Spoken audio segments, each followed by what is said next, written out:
Já parou a pensar em que momento Pedro se converteu?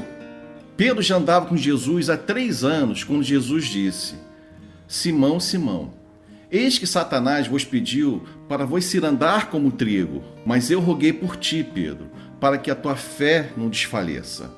Jesus não disse que rogou para que livrasse Pedro dessa tentação, mas que rogou para que a fé de Pedro não desfalecesse. E Jesus complementou: e tu, quando te converteres, fortaleça os seus irmãos. Ou seja, Pedro, apesar de estar andando 3 anos com Jesus, ainda não era convertido. E Pedro disse para Jesus: Senhor, confia em mim, eu estou pronto para ir contigo à prisão, ao martírio e até a morte, Senhor. E Jesus retrucou Pedro dizendo: Pedro, antes que o galo cante hoje, você já terá me negado por 3 vezes. O que a gente pode tirar de reflexão nessa palavra? Que Pedro andava com Jesus e ainda não era convertido. Nós não podemos dizer que Pedro não estava no caminho, ele estava andando com o próprio Senhor.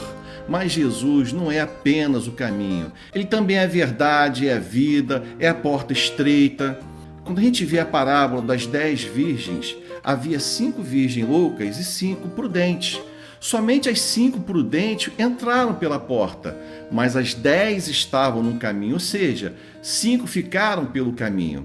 Jesus disse que muitos ficariam no caminho, que muitos no dia do juízo final dirão para Jesus: Senhor, Senhor, não profetizamos nós no seu nome? Em seu nome não expulsamos demônios? Em seu nome não fizemos maravilhas?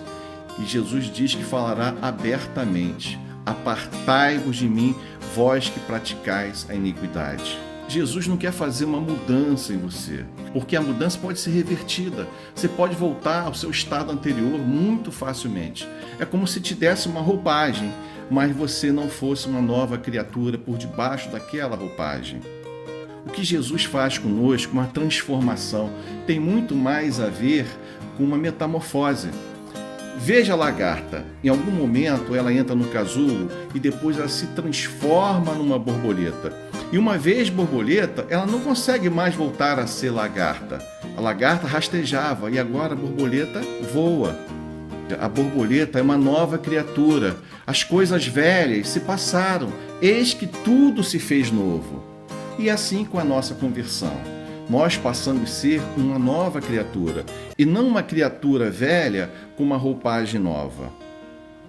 Então, como vamos saber em que momento Pedro se converteu? Ou melhor, em que momento Jesus nos converteu? É muito simples. É a partir do momento que nós dermos fruto. Que Jesus disse: pelos seus frutos os conhecereis. Porque todo cristão realmente convertido tem que frutificar. Por quê? Porque o fruto é o resultado da presença do Espírito Santo na vida do cristão. Não tem como você estar enxertado na videira verdadeira e não dar fruto.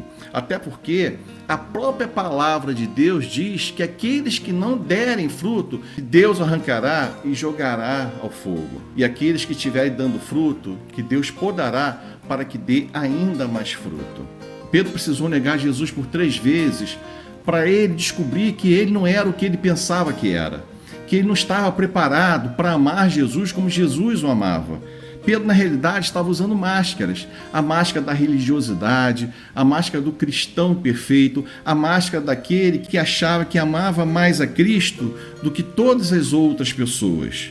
E Pedro, ao negar Jesus, a ficha caiu. A máscara caiu, Pedro ficou desolado, totalmente desolado, achando que não tinha mais solução para ele. O que ele fez? Voltou para as origens dele, voltou a pescar. Pedro estava apostando todas as suas fichas na força dele, na vontade dele, mas não é isso que nós precisamos fazer. Precisamos focar na vontade de Deus, é na vontade de Cristo, não é na nossa. Que se depender da nossa vontade, da nossa capacidade, nós somos muito mais parecidos com os fariseus do que somos parecidos com Cristo. Porque pregamos e muitas vezes não praticamos o que pregamos, porque somos incapazes de amar como Cristo, de agir e de pensar como Ele. É Deus que opera em nós tanto querer quanto realizar, de acordo com a sua boa vontade. Jesus transformou a vida e o ministério de Pedro. E Pedro foi um grande homem de Deus. A sombra de Pedro curava coxos e enfermos. Pedro ressuscitou pessoas, fez diversas maravilhas e prodígios. Mas Jesus precisou remover as máscaras de Pedro. Jesus agora quer remover as nossas máscaras. A máscara da pseudo-santidade, a espiritualidade que muitas vezes nós queremos demonstrar aos nossos irmãos. A máscara do politicamente correto.